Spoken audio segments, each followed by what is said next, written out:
Dad. I have a daughter here that's aggravating me to death about talking about softball, fast pitch softball games that I've played in, and I've played in 35 years of them, and that's I a know. lot of softball games to Pause talk that about. thing so you can't hear it. Didn't I turn that on? I know that Clayton wants to hear it, Dad, and probably Terry too. So Clayton, I told you last time we had to get together sometime, but this Exactly. is not near as good listening to it on I know. computer. Might be the best we can get. And I don't even know where I would start if I talked about it. We'll just start when you got out of high school or something. Yeah, well, when I first started thinking I wanted to pitch fast pitch softball, I was only about 17 years old probably. And I had a barber that lived right next door to me. And we'd get outside and get him backed up against the wall of his building, and I'd practice pitching to him, this barber. And that's how I got into the softball game. So then as I was coming through high school and things, we played several little high school games around, and even grown-up games. I played with them too. And I was yay pitcher, and beginner, just how anybody would be beginner. So that's how my softball career started. And then, after I had played probably a good year of adult softball, I went in service. And while I was overseas in the Philippines, I played a lot of games over there I had people playing with me that were in the service, that in civil life they were AAA players, they were really good players, and they'd come in the mound just before a game was starting. I said, "Come on, George, have a good game now. We're going to get you a no-hitter." Not say pitch a no-hitter, so they say, "We're going to get you a no-hitter." Well, that made you feel good because, got that many people backing you. Sure. So you played a lot of games there with that, and the only thing I did one time in the Philippines that was kind of different, as I had trouble getting the ball across the plate. I was just missing the plate, and I walked 9 guys in that game. We finally lost it, I think, 4-5 or something like that. But anyhow, whatever it was, that was terrible. It was terrible pitching. You just can't pitch like that. Then we had a catcher that was AAA player, catcher that caught me, and he had a good arm on him, and he was a good catcher. He had his glove. It was an infield glove, and he had stripped the lining out of it, so just a piece of leather was in his hand. And whenever I'd get through pitching that day, he'd show me his hand and be all red and puffed up, where he'd caught the ball. And I'd say, "My gosh, Averill, how come you don't put some padding?" He said, "I took it out because I want to feel that ball when it comes in there."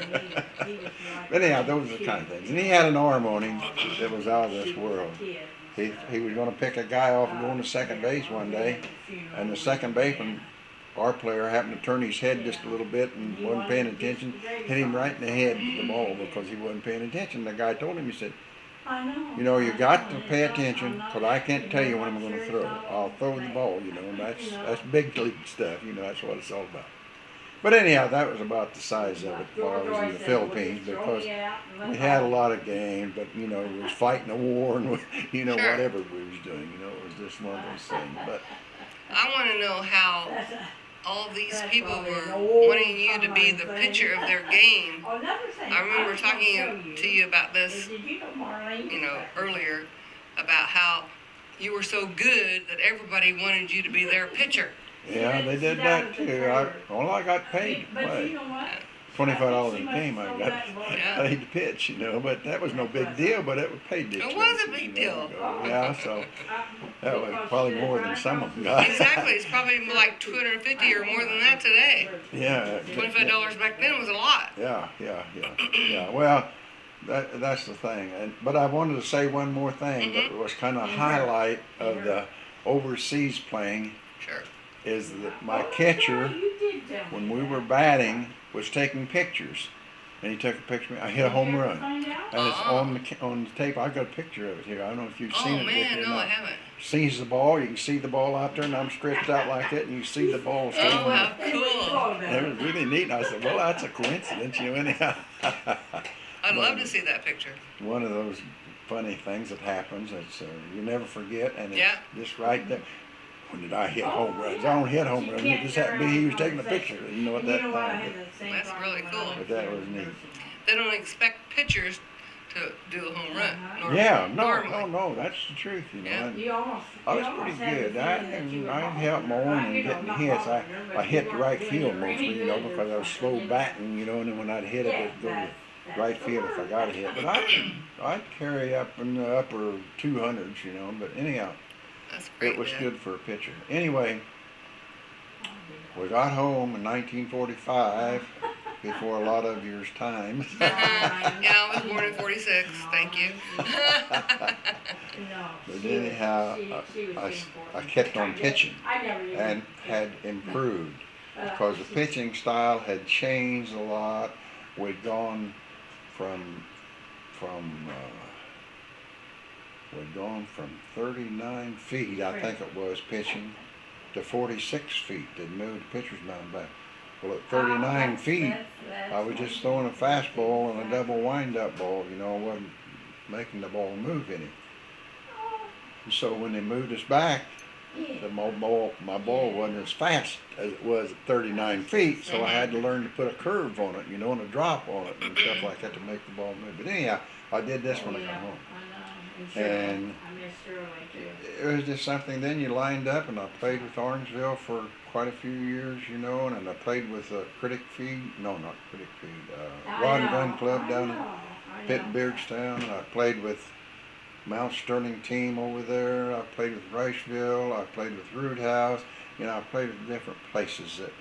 Yeah, they kept wanting you to pitch because you were such a good pitcher.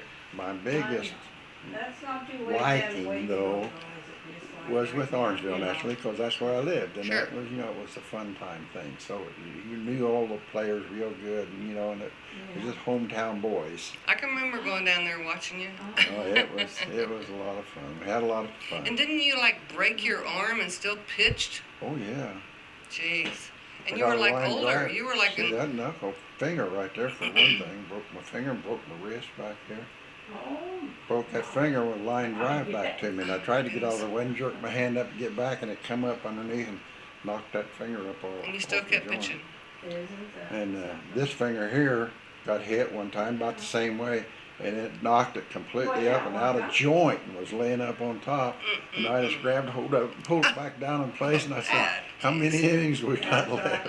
We had one more batter by that inning that was on, and I pitched to him with a broken finger or whatever was wrong with it. Well, you broke your finger or something and kept bowling.